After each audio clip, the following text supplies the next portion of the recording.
শৃঙ্খলা ফেরাতে এবার হার্ডলাইনে যাচ্ছে অন্তর্বর্তীকালীন সরকার। সর্বশেষ সচিবালয় অগ্নিকাণ্ডের ঘটনা ছাড়াও বিভিন্ন সময় নানা ইস্যুতে জনপ্রশাসনে কর্মকর্তাদের চলমান আন্দোলন সামাল দিতে কঠোর পদক্ষেপ নেওয়ার বিষয়ে একমত হয়েছে নীতি নির্ধারকরা। প্রায় 5 মাস হয়ে গেল ইউনূস সরকারের। এই কমাসেই যত সংকট সামনে এসেছে তা কোনো না কোনোভাবে কাটিয়ে উঠেছে কিংবা সমস্যা নিয়েই সামনে এগিয়েছে, কিন্তু এবার যেন গভীর অন্ধকারে হাতড়াচ্ছে উপদেষ্টারা। বুঝে উঠতে পারছে না, তাই তো?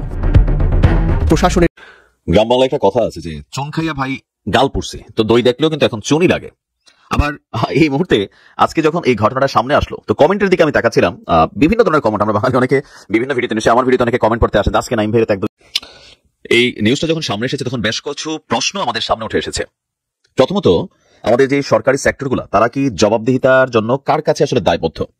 যে কোনো একটা সংগঠন, যে কোনো একটা সংস্থা গেল আর গিয়া সেখানে তারা একটা কেমন হলো ছাত্রদের সমাবেশ, মার্চ ফর ইউনিটি এরকম একটা নাম তারা দিয়েছিলেন। আজ আমরা গতকাল থেকে জানি যে আজ আর এই সমাবেশে তাদের যে আলোচিত প্রক্লেমেশন সেটা আর হচ্ছে না।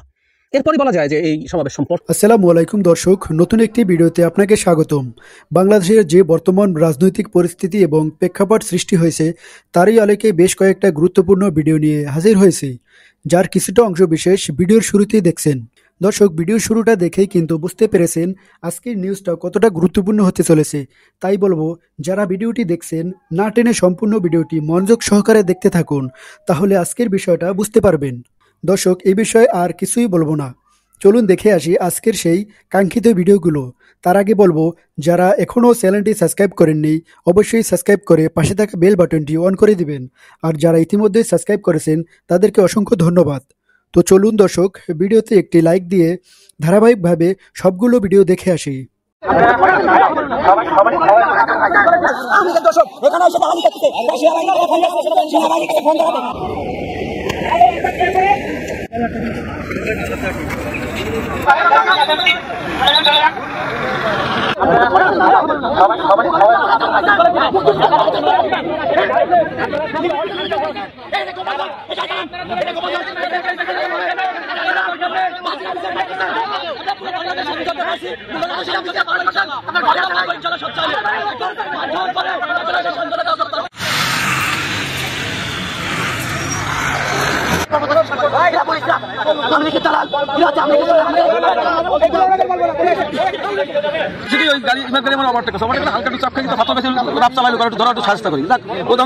তখন আমি কি দাঁড়াইছি, ছাত্ররা দাঁড়াইতে আমি দাঁড়াইছি, ভাই মামা দাঁড়া দোকানে ওই চাপ হয়ে থাকে, ঠিক আছে? তখন আর কি উনি ছাত্ররা যাই একটু ফেরান দিয়ে ড্রাইভার ভুল স্বীকার করছে, তখন কাছে ঠিক আছে ছাড়িয়ে দিচ্ছে, ড্রাইভারে ছাড়িয়ে দেওয়া হয়েছে। কিন্তু পরবর্তীতে এই ছেলে জানাইছে তাহলে কাউন্টার কবিতা করে এক ছাত্র একটা সহজ এই সহজে লেগে গেলাম। আপনি তো ছাত্রদের নিয়ে আসছিলেন, আমি তো ছাত্রদের। গাড়িটার নাম কি? আপনি ওইটার কি চালক? হ্যাঁ, ওটা চালক। কি নাম আপনার?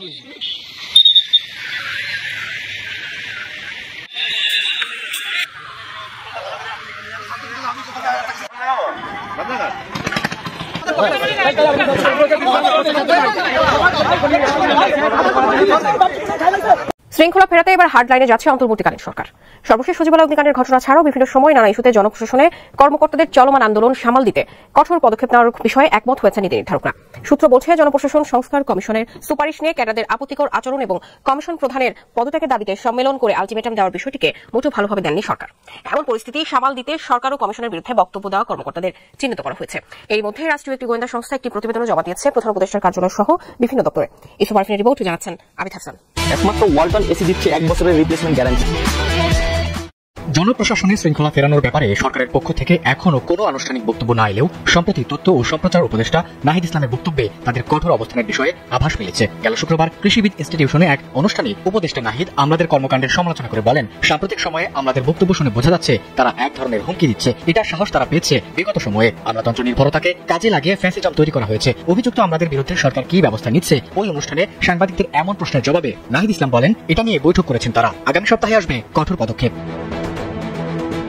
এদিকে সরকারের কাছে জমা দেওয়া রাষ্ট্রীয় একটি গোয়েন্দা সংস্থার প্রতিবেদনে আমলাদের আন্দোলনে উস্কানি দেওয়ার অভিযোগে সাবেক ও বর্তমান কয়েকজন কর্মকর্তার নাম উঠে এসেছে। তাদের মধ্যে অবসরপ্রাপ্ত কয়েকজন গুরুত্বপূর্ণ কর্মকর্তা সহ বর্তমান 4 জন কর্মকর্তার বক্তব্য ও ফেসবুক পোস্টকে বিশেষভাবে আমলে নেওয়া হয়েছে। বর্তমানে চাকরিতে থাকা ওই 4 কর্মকর্তার বিরুদ্ধে কঠোর শাস্তিমূলক ব্যবস্থা নেওয়া হচ্ছে বলেও জানা গেছে। এই 4 কর্মকর্তা হলেন বড় এবং গুরুত্বপূর্ণ একটি জেলার ডিসি, প্রভাবশালী একজন উপদেষ্টার একান্ত সচিব, গাজীপুর সিটি কর্পোরেশনের একজন আঞ্চলিক নির্বাহী কর্মকর্তা ও বিআরইবির একজন যুগ্ম সচিব। অন্যদিকে আপত্তিকর বক্তব্য দেওয়ায় শাস্তির মুখোমুখি হচ্ছেন দোষীরা। সূত্র বলছে, আপত্তিকর বক্তব্য দেওয়া ডিসিকে দ্রুতই তার পদ থেকে সরিয়ে দেওয়া হবে। ইতিমধ্যে গাজীপুর সিটির আঞ্চলিক কর্মকর্তা সাদিকুর রহমান সজীবকে সোমবার সাময়িক বরখাস্ত করা হয়েছে। বরখাস্তের আদেশে বলা হয়েছে, ওএসডি থাকা সাদিকুর রহমানের বিরুদ্ধে অসদাচরণের অভিযোগে সরকারি কর্মচারী বিধিমালা অনুযায়ী তাকে চাকরি থেকে সাময়িকভাবে বরখাস্ত করা হলো। ওই কর্মকর্তাকে গ্রেপ্তারের জন্য এরই মধ্যে তার বাসায় অভিযান চালানো হয়েছে বলেও জানা গেছে।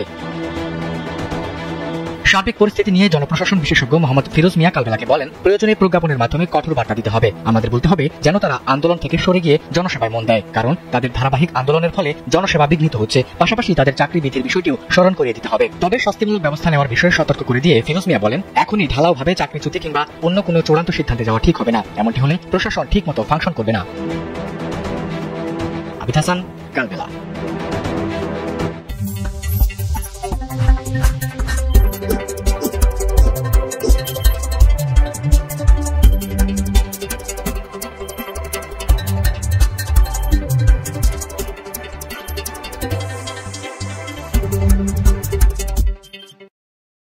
প্রায় 5 মাস হয়ে গেল ইউনূস সরকারের। এই কমাসে যত সংকট সামনে এসেছে তা কোনো না কোনোভাবে কাটিয়ে উঠেছে কিংবা সমস্যা নিয়েই সামনে এগিয়েছে, কিন্তু এবার যেন গভীর অন্ধকারে হাতড়াচ্ছে উপদেষ্টারা। বুঝে উঠতে পারছে না, তাই তো?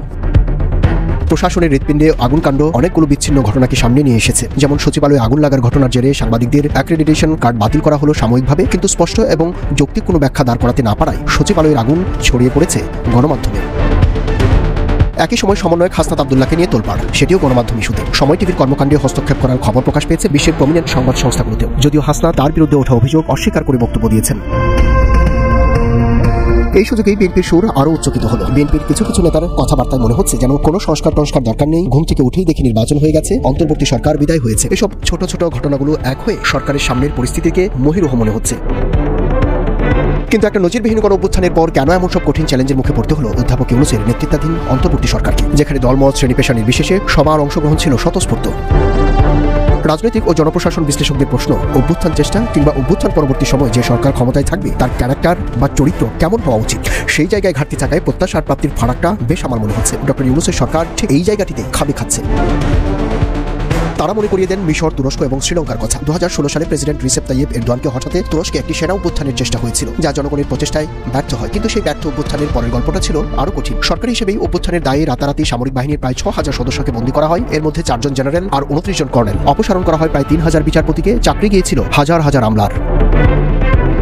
অন্যদিকে মিশরে আরব বসন্তের হাওয়া লেগেছিল। পতন হয় 3 দশকের স্বৈরাচারী শাসক হোসনি মোবারকের। কিন্তু গণতন্ত্রের পথে হাঁটতে গিয়ে 2 বছরও টিকেনি মুরসি সরকার। এর বড় কারণ ছিল সাধারণ জনগণের ভোটে ক্ষমতায় আসতেও আমলাতন্ত্র চালানোর মতো দক্ষ লোকের অভাব ছিল পদে পদে। বিশেষজ্ঞরা সামনে আনেন শ্রীলঙ্কার প্রসঙ্গ। কলম্বোতে রাজাপাকসের পলায়ন অনেকটা শেখ হাসিনার মতোই। এরপর অর্থনীতির ধ্বংসস্তূপ থেকে খুব দ্রুতই ঘুরে দাঁড়ায় দেশটি। 69% মূল্যস্ফীতি নিয়ন্ত্রণ করে এখন যা প্রায় শূন্যের কোটায়। এই ঘুরে দাঁড়ানোর পিছনে আমাদের সততাই মূল কারণ, কেননা দেশটিতে রাষ্ট্রীয় প্রতিষ্ঠানগুলো স্বাধীনভাবে কাজ করার সুযোগ পেয়েছে। তাহলে বাংলাদেশে 5 মাসেও আশার আলো দেখতে পাচ্ছে না কেন? বরং কোনো কোনো ক্ষেত্রে পতিত হাসিনার আগে উন্নয়ন পরে গণতন্ত্র মডেলের মতো, যেখানে শোনা যাচ্ছে আগে হাসিনার বিচার সংস্কার পরে নির্বাচন। কিন্তু এই যে সংস্কার, সেখানে কমিশন গঠন ছিল তার দৃশ্যমান উদ্যোগী বাকি, সেই প্রশ্ন উঠছে।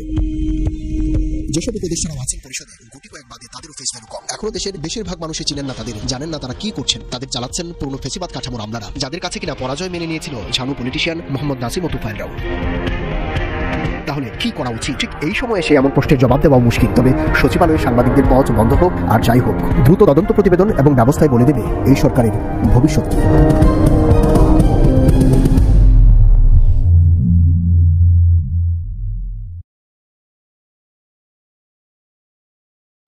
গ্রাম বাংলায় একটা কথা আছে যে চুন খাইয়া ভাই গাল পড়ছি, তো দই দেখলেও কিন্তু এখন চুনই লাগে। আবার এই মুহূর্তে আজকে যখন এই ঘটনাটা সামনে আসলো, তো কমেন্টের দিকে আমি তাকাচ্ছিলাম। বিভিন্ন ধরনের কমেন্ট, আমরা বাঙালি অনেকে বিভিন্ন ভিডিওতে নিশ্চয়ই আমার ভিডিওতে অনেকে কমেন্ট করতে আসেন, আজকে নাইম ভাইয়ের একদম ইচ্ছে মতো ধোলাই করবে, তাই না? বা আপনার প্রিয় ব্যক্তি সম্পর্কে যখন কোনো ভিডিও বানাই, পজিটিভ নেগেটিভ মন্তব্যগুলো দেখতে আমরা অবশ্যই আসি, তাই না? তো যারা কমেন্ট করতে আসেন তাদেরকে ওয়েলকাম। একটা কমেন্টে আমার নজর পড়ছে, বলা হচ্ছে যে তাহলে তো শেখ হাসিনা বেকসুর খালাস পেয়ে গেল। আর আওয়ামী লীগকে নিয়ে যে কথাবার্তাগুলো বলা হচ্ছিল, তার মানে এগুলোর কোনো ভিত্তি নাই।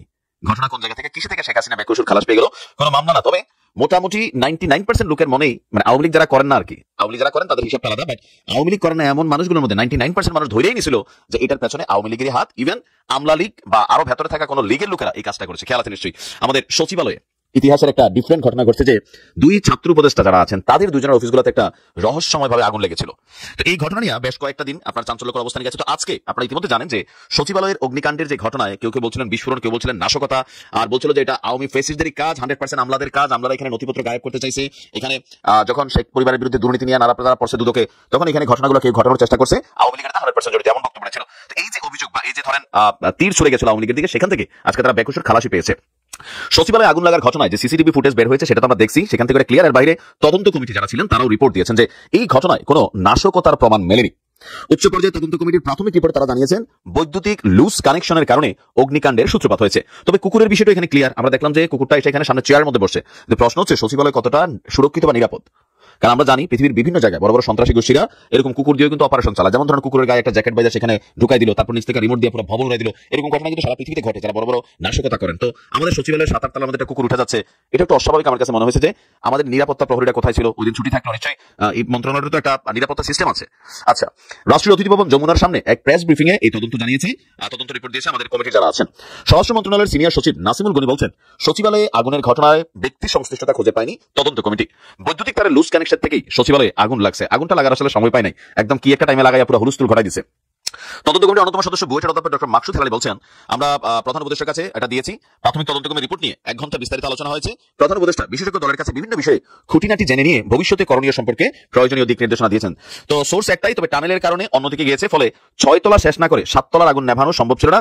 বাইরে থেকে 2 জায়গায় আগুন মনে হলেও এটা আসলে ইন্টার কানেক্টেড বলে এমন মনে হয়েছে। আমরা যেটা দেখছি যে 2 দিকে আলাদা আলাদা তাদের অফিসগুলোতে আগুন লাগছে, কিন্তু কমিটি বলছে যে আগুন লাগার সোর্স একটাই ছিল। তো বাইরে থেকে 2 জায়গায় আগুন মানে হলেও ওইটা আসলে ইন্টার মানে আভ্যন্তরীণ কানেকশন ছিল। সেনাবাহিনীর বিস্ফোরক বিশেষজ্ঞ ব্রিগেডিয়ার জেনারেল মাহবুব রাসেল বলছেন ডগ স্কোয়াড সহ বিভিন্নভাবে আমরা পরীক্ষা নিরীক্ষা করেছি, কোন ধরনের বিস্ফোরকের আলামত সচিবালয়ে পাইনি। ফায়ার সার্ভিসের মহাপরিচালক যিনি আছেন তিনি বলছেন ইন্টেরিয়র ডিজাইনের জিনিস থাকাতে আগুন ছড়িয়েছে দ্রুত, সচিবালয়ে অগ্নি নিয়ন্ত্রণ ব্যবস্থারও ঘাটতি ছিল। তো যাই হোক, দিন শেষে নানান উৎকণ্ঠা উদ্বেগ, আর এই মুহূর্তে বাংলাদেশে যে কোনো ঘটনা ঘটলেই দিন শেষে আওয়ামী লীগের উপরে চলে যায়, যুবলীগ ছাত্রলীগের উপরে চলে যায়। এটা আওয়ামী লীগ আগে করতে, ধরেন ঘটনা তদন্ত পরে মন্ত্রীরা ডাইরেক্ট বলে দিত বাসে আগুন লাগছে, বিএনপি জামাতের কাজ। তো আমাদের এই জিনিসগুলো থেকে একটু বের হয়ে আসতে হবে, কারণ নোংরা পলিটিক্স মানুষের পছন্দ করে না। তবে আওয়ামী লীগ একটা মহা ফাড়া থেকে বেঁচে গেছে এই মুহূর্তে, কারণ আওয়ামী লীগকে নিষিদ্ধকরণের যে দাবি দাওয়া চলতেছে এর মাঝখানে এটা বড় একটা ঝামেলা হইতো। তো তদন্ত কমিটির রিপোর্টের পর আওয়ামী লীগের উপর যে অভিযুক্ত ছিল সেখান থেকে তারা বেকসুর খালাস পেল। ভালো থাকুন, আসসালামু আলাইকুম। এই নিউজটা যখন সামনে এসেছে তখন বেশ কিছু প্রশ্ন আমাদের সামনে উঠে এসেছে। প্রথমত, আমাদের যে সরকারি সেক্টরগুলো তারা কি জবাবদিহিতার জন্য কার কাছে আসলে দায়বদ্ধ? যে কোনো একটা সংগঠন, যে কোনো একটা সংস্থা গেল আর গিয়ে সেখানে তারা একটা মানে সেখানকার যিনি প্রধান আছেন তার সাথে কথা বলতে চাইলো, তো সেই সেক্টরের প্রধানের কি সেই সংস্থার সাথে কথা বলা বা তাদের কাছে জবাবদিহিতা করা বাধ্যতামূলক? কিছু কিছু জায়গায় বৈষম্য বিরোধী ছাত্র আন্দোলনের নেতাদের অতি উৎসাহী ভূমিকা আছে, এটার জন্য ডক্টর ইউনূসের সরকার সমালোচিত হচ্ছে। আবার বৈষম্য বিরোধী ছাত্র আন্দোলনের নেতারা যেটাই বলছেন সেটাই যে সত্য কিনা সেটা নিয়েও প্রশ্ন উঠছে, কারণ এই মুহূর্তে বৈষম্য বিরোধী আন্দোলনের নেতাদেরকে হত্যার হুমকি দিবে এটা কি আসলে ভাবা যায় বা এটা কি আসলে বিশ্বাসযোগ্য? দেখেন, গণমাধ্যমের নিউজ সবসময় আওয়ামী লীগের সময় কেমন ভাবে আসছে এটা কিন্তু আমরা জানি। তবে আমরাও এই যে বিষয়টা নিয়ে বৈষম্য বিরোধী ছাত্ররা দাবি দাওয়া তুলেছে, আমি সেটার পক্ষে একমত। তবে সিস্টেমটা রং, সরকারকে চাপ দিয়ে, স্বাস্থ্য মন্ত্রণালয়কে চাপ দিয়ে এই বিষয়গুলোকে সুরাহা করতে হবে, কিন্তু নিজেরা যদি আমরা সেখানে ভূমিকায় চলে যাই তাহলে আমাদের অবস্থানটা কি? মানে কেন একজন সরকারি কর্মকর্তা বৈষম্য বিরোধী ছাত্র নেতাদের কাছে জবাবদিহিতা করবেন? এটা একটা প্রশ্ন আসে না? তো কালকে ছাত্রদল ঢুকে যাবে এক জায়গায়, ছাত্রলীগ এরকম খবরদারি করতে যেত। বৈষম্য বিরোধী আন্দোলনের পোলাপাইন যে দাবিটা তুলছে, দাবিটার পক্ষে শতভাগ আমিও মনে করি এই সমস্যাগুলোর সমাধান হওয়া দরকার, but the way they are dealing is not right. এই ওয়েতে গেলে অনেক বিশৃঙ্খলা তৈরি হবে। দেখেন, ঘটনার প্রেক্ষাপট হচ্ছে কুড়িগ্রাম। বাংলাদেশের যে জেনারেল হাসপাতালগুলো আছে, শুধু কুড়িগ্রাম না, সারা বাংলাদেশে 95% হাসপাতালের অবস্থা ভয়াবহ। এখানে সুচিকিৎসা হয় না, এখানে অব্যবস্থাপনা আছে, ডাক্তাররা নিয়মিত হাসপাতালে বসেন না, রোগীদের যে খাবার দাবার বাসস্থানের মান একদম থার্ড ক্লাস, আর রাষ্ট্র বিলিয়নস অফ ডলার প্রতিটা বছরে খরচ করছে, কিন্তু মানুষের কাছে যে আকাঙ্ক্ষিত সেবার মান সেটা পৌঁছে দেওয়া যাচ্ছে না। আর এটার জন্য মিসম্যানেজমেন্ট এত বছর ছিল। এখন যেহেতু একজন স্বাস্থ্য উপদেষ্টা আছে, তিনি আসলে কি করছেন? এবার আছেন ঘটনার প্রেক্ষাপটটা কি। কুড়িগ্রাম জেনারেল হাসপাতালে নানা অসঙ্গতির প্রতিবাদ করায় অভিযোগটা উঠছে কি বৈষম্য বিরোধী ছাত্র আন্দোলনের নেতাদের প্রাণনাশের হুমকির অভিযোগ উঠেছে হাসপাতালটির একজন চিকিৎসক ডাক্তার রেদওয়ান ফেরদৌসের বিরুদ্ধে। চিকিৎসকরা এমন ব্যাপার কর্মকাণ্ড নিয়ে বৈষম্য বিরোধী আন্দোলন কুড়িগ্রাম শাখা তারা বলছে যে তারা প্রতিবাদ জানিয়েছে, তবে হত্যার হুমকির অভিযোগ অস্বীকার করছেন চিকিৎসক ডাক্তার রেদওয়ান ফেরদৌস। ঘটনার প্রেক্ষাপট কি? গতকালকে কুড়িগ্রাম সদর হাসপাতালের বিভিন্ন সমস্যার সমাধান নিয়ে আলোচনার জন্য বৈষম্য বিরোধী জেলা কমিটির 10 সদস্যের একটি প্রতিনিধি দল হাসপাতাল পরিদর্শনে যান। আমার প্রশ্ন হচ্ছে যে পরিদর্শনে যাওয়াটা তাদেরকে দায়িত্ব দিছে কে? তারা কি সরকার? তারা কি সরকারের কোনো ডিপার্টমেন্ট? তারা কোনো রাজনৈতিক দল? এই জায়গাটাতেই কনফ্লিক্টটা কানেক্ট হয়ে যাচ্ছে। তো প্রতিনিধিরা তত্ত্বাবধায়কের সাথে দেখা করতে চাইলেও তাকে কক্ষে পাওয়া যায়নি। পরে প্রতিনিধি দলটি হাসপাতাল পরিদর্শনে বের হয়ে আউটডোর বিভাগে দায়িত্বপ্রাপ্ত কোনো চিকিৎসককে উপস্থিত পাননি। এই নিয়ে প্রশ্ন তোলার পর কর্তব্যরত চিকিৎসক রেদওয়ান ফেরদৌস, তিনি আপনার আন্দোলনের যুগ্ম আহ্বায়ক ছিলেন, এখানে অনেকে ছিলেন, তাদেরকে নিয়ে প্রশাসনিক ভবনের একটি রুমে নিয়ে যান। সেখানে তাদেরকে নাকি হেনস্থা করেন এবং প্রাণনাশের হুমকি দিয়ে বলেন, তোমরা বেশি উইরো না, এভাবে উড়লে মরতে হবে। ছাত্র প্রতিনিধিরা কে মারবে জানতে চাইলে তিনি বলেন, যে কেউ মারতে পারে, আমিও মারতে পারি। এখানে সমস্যাটা যে জায়গাতে হচ্ছে যে এই ছাত্রদের এই ভূমিকাগুলোকে অনেকেই পছন্দ করছে না। তবে ছাত্রদের যেই কাজটা, আমি আবারও বলি, তাদের যে ইন্টেনশনটা সুন্দর, কিন্তু দা ওয়ে তারা সেখানে গিয়ে 10 জনের একটা টিম প্রধানের সাথে দেখা করতে চায়, তো প্রধানের তো এটা দায়িত্ব না তাদের সাথে দেখা করা। প্র্যাকটিক্যালি হচ্ছে এটাই, শুনতে যেমনই লাগুক, তাদের উচিত ছিল এরকম ঘটনাগুলোকে নোট করে যে জেলা সিভিল কার্যালয়, সিভিল সার্জনের যে কার্যালয়, সেখানে তারা একটা চিঠি পাঠাতে পারতো। পাশাপাশি তারা কেন্দ্রীয় বৈষম্য বিরোধী কমিটির মাধ্যমে স্বাস্থ্য উপদেষ্টার কাছে একটা বার্তা পাঠাতে পারতো যে কুড়িগ্রাম জেনারেল হাসপাতালে এই অবস্থান আছে। এখন এটা নিয়ে তারা যখন একটা দল বেঁধে যাচ্ছে, তখন স্বাভাবিকভাবে সরকারি কর্মচারী কর্মকর্তারা অনেক জায়গায় ভয় পাচ্ছে। আবার তাদের যে অ্যাপিয়ারেন্স অথবা যে বক্তব্যের স্টাইলটা আপনারা জানেন, পোলাপেন যথেষ্ট খুরদার বক্তব্য দেয়, তো সরকারি যারা কর্মকর্তা অফিসে থাকেন তারা অনেকে এটা পছন্দ করেন না। এই বিষয়গুলোই আসলে এখানে মেইন কনফ্লিক্টের বিষয় সামনে আসছে। বৈষম্যবিরোধী আন্দোলনের আহ্বায়ক রাজ্য যদি বলছেন, হাসপাতালের অসঙ্গতি সমাধানে আলোচনা গেলে তত্ত্বাবধায়ককে না পেয়ে আমরা আউটডোরের ডাক্তারদের অনুপস্থিতির বিষয়ে প্রশ্ন তুললে ডাক্তার রেদওয়ান ফেরদৌস আমাদেরকে প্রাণনাশের হুমকি দেন। এখন এই যে প্রাণনাশের হুমকি দেওয়ার বিষয়টা, এটা আসলে কতটুকু বাস্তবসম্মত? তবে যদি দিয়ে থাকে, ছাত্ররা যে অভিযোগ করছে, তো ডাক্তার তো বলছে ভাই দেই নাই, তাহলে কারটা বিশ্বাস করবো? বৈষম্যবিরোধী ছাত্র আন্দোলনের বক্তব্যটা আমার কাছে একটু অবিশ্বাস আছে, আমার ব্যক্তিগত মত। কেন হচ্ছে এই মুহূর্তে বললাম না, একজন রেদওয়ান ফেরদৌস 10 জন এত বড় মানে যারা বৈষম্যবিরোধী ছাত্র আন্দোলনের নেতা সমন্বয়ক, তাদেরকে বলে তোদের মাইরা ফেলবো, মানে এটাকে আদৌ সম্ভব? আমার হুমকি দিতেও পারে, হতে পারে রেদওয়ান ফেরদৌস তিনি একজন গ্যাংস্টার, হ্যাঁ, জানি যে হাসপাতালে বসে আছেন বা মাফিয়া গ্যাং চালান, তো সেখানে এরকম 2-4-10টা বৈষম্যবিরোধী ছাত্র আন্দোলনের নেতাকে উড়াই দিবে, তার হয়তো সেই সক্ষমতা থাকতে পারে, কিন্তু স্বীকারোক্তি দেয় নাই। ছাত্ররা বলছে আমাদেরকে হুমকি দিয়েছে, মাইরা ফেলবে, আর ডাক্তার বলছে ভাই আমি এরকম কোনো কথা বলি নাই। এখন এগুলোতে কি হচ্ছে? আচ্ছা, তো আপনার চিকিৎসক রেদওয়ান ফেরদৌস বলছেন ভাই এমন কোনো ঘটনাই ঘটে নাই। আর এই বিষয়ে কুড়িগ্রামের মেডিকেল অফিসার যিনি আছেন, তত্ত্বাবধায়ক যিনি আছেন, তারা ফোন ধরেন, কারণ এই বিষয়গুলো নিয়ে কেউ না কথা বলতে চায় না। তবে ছাত্রদের এই জিনিসটার সাথে আমি একটা জায়গাতে বলি, সারা বাংলাদেশে আমাদের যতগুলো সরকারি হাসপাতাল আছে, অব্যবস্থাপনার কিন্তু শেষ নাই, এটা বাস্তব। এখন এটার জন্য হুটহাট নিজেরা সেখানে না যাইয়া, যেহেতু তোমরা কোনো দায়িত্বপ্রাপ্ত সরকারি বেসরকারি সংস্থা বা কোনো টিম না, তোমরা এটার মান নিয়ে প্রশ্ন তুলে। কেমন হলো ছাত্রদের সমাবেশ? মার্চ ফর ইউনিটি, এরকম একটা নাম তারা দিয়েছিলেন আজ। আমরা গতকাল থেকে জানি যে আজ আর এই সমাবেশে তাদের যে আলোচিত প্রক্লেমেশন সেটা আর হচ্ছে না। এরপরই বলা যায় যে এই সমাবেশ সম্পর্কে মানুষের আগ্রহ আর খুব বেশি থাকেনি। তারা মোটামুটি জানিয়েছিলেন কি করতে পারেন না পারেন, কিন্তু তারপরও যেটা হয়েছে যে বহু মানুষ ঢাকার বাইরে থেকে রওনা হয়েছিলেন বাস নিয়ে, তারা এসে হাজির হয়েছেন, ফলে তারা একটা সমাবেশ করেছেন, বক্তৃতা শুনেছি।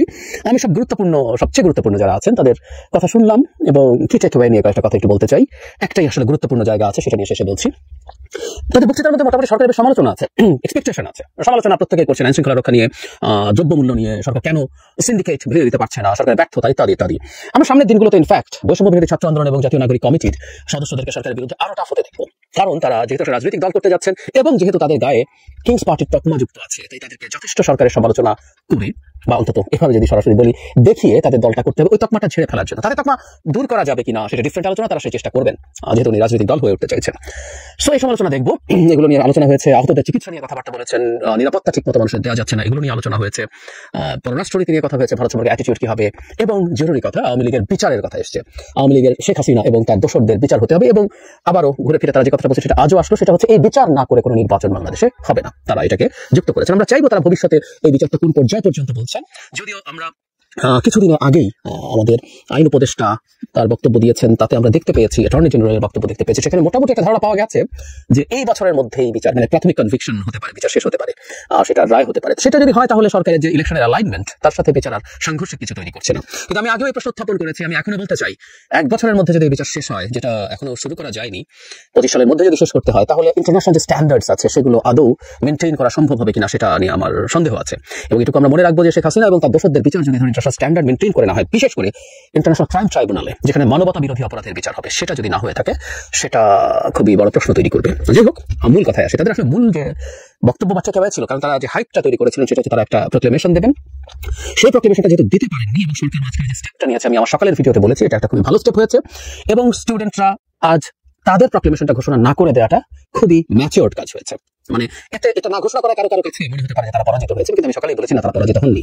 তারা নিশ্চিতভাবে পরাজিত হননি। পরাজিত হয়েছে অন্য একটা অংশ, যারা এইভাবে হঠকারীভাবে এই প্রক্লেমেশনটা করিয়ে দিতে চেয়েছে। সেটাকে আমি হঠকারী বলি, এটা পরিকল্পিত, এবং সেটা থেকে তারা বেরিয়ে আসতে পেরেছেন এবং পরাজিত হয়েছে মূলত ওই মানুষজন। কিন্তু তারা আজকের সমাবেশে যেটা করেছেন, একটা টাইম ফ্রেম বেঁধে দিয়েছেন। এটা হবে কিনা ডিফারেন্ট ডিবেট, কিন্তু এটা একটা ভালো কাজ হয়েছে। 15 দিনের মধ্যে, জানুয়ারি 15-র মধ্যে তারা এই প্রক্লেমেশন ঘোষণা করার জন্য সরকারকে টাইমলাইন দিয়েছেন। নট অনলি দ্যাট, ওর মধ্যে কি থাকতে হবে সেই ধরনের একটা গাইডলাইনও তারা দেওয়ার চেষ্টা করেছেন। আমি ধারণা করি তাদের যে প্রক্লেমেশন আছে সেটা কি ছিল সেগুলো তারা পুনরুল্লেখ করেছেন। এবং আমি এটাও চাইবো যে সরকার যখন এই কাজটা করতে যাবে, তারা তাদের ডিমান্ড এই প্রক্লেমেশনে কি থাকবে সেটা দেবেন, এবং সরকার নিশ্চয়ই অপরাপর রাজনৈতিক দল এবং গোষ্ঠীগুলোর সাথে, অন্যান্য স্টেক হোল্ডারদের সাথে আলোচনা করবেন, প্রত্যেকে তার মতামত দেবেন।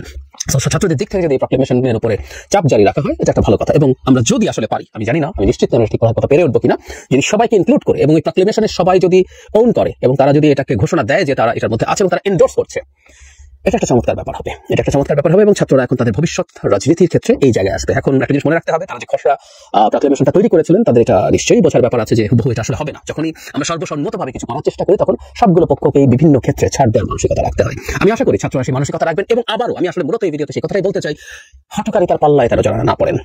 একটা গ্রুপ আছে, তারা সাম পিপল, যারা মনে করছেন ছাত্রদের উপরে সবার হয়ে তারা তাদের নিজস্ব কিছু এজেন্ডা এই রাষ্ট্র এবং জাতির উপরে চাপিয়ে দেবেন।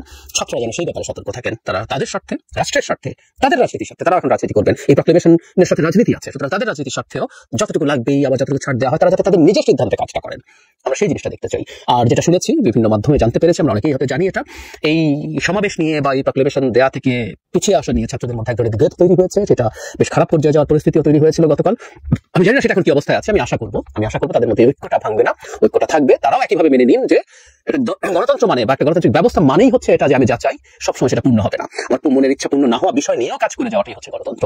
ছাত্রদের মধ্যে যেন বিভেদটা না তৈরি হয় এবং তারা যখন গ্রেটার একটা প্রক্লেমেশন যখন সবার সাথে বসে করতে যাবেন, তারা যাতে গণতান্ত্রিক মানসিকতা, এটা শুধু আমি তাদেরকে বলছি তা না, এটা যেহেতু আজকে এই সমাবেশের উদ্দেশ্যে বলছি তাই এটা প্রত্যেককে অপরাপর গুরুত্বপূর্ণ যারা আছেন, বিএনপি, জামায়াত, যারা আছেন, গণতন্ত্র মঞ্চ, যারা এই মাঠে আছেন, প্রত্যেকের উচিত হবে তাদের জায়গা থেকে সদিচ্ছা নিয়ে সর্বোচ্চ ছাড় দিয়ে এই প্রক্লেমেশনটা তৈরি করা। এটা আমাদের এই যে সাম্প্রতিক সময় পরস্পরের বিরুদ্ধে আমরা নানান রকম ভাবে কথা বলছিলাম, লেগে পড়ছিলাম, বিতর্ক করছিলাম, এটা ফাইন, কিন্তু এটা সংঘাতের দিকে যাচ্ছিল।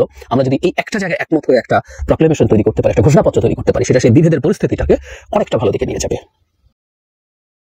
দর্শক, আমি আশা করি আপনি সবগুলো ভিডিওই মনোযোগ সহকারে দেখছেন।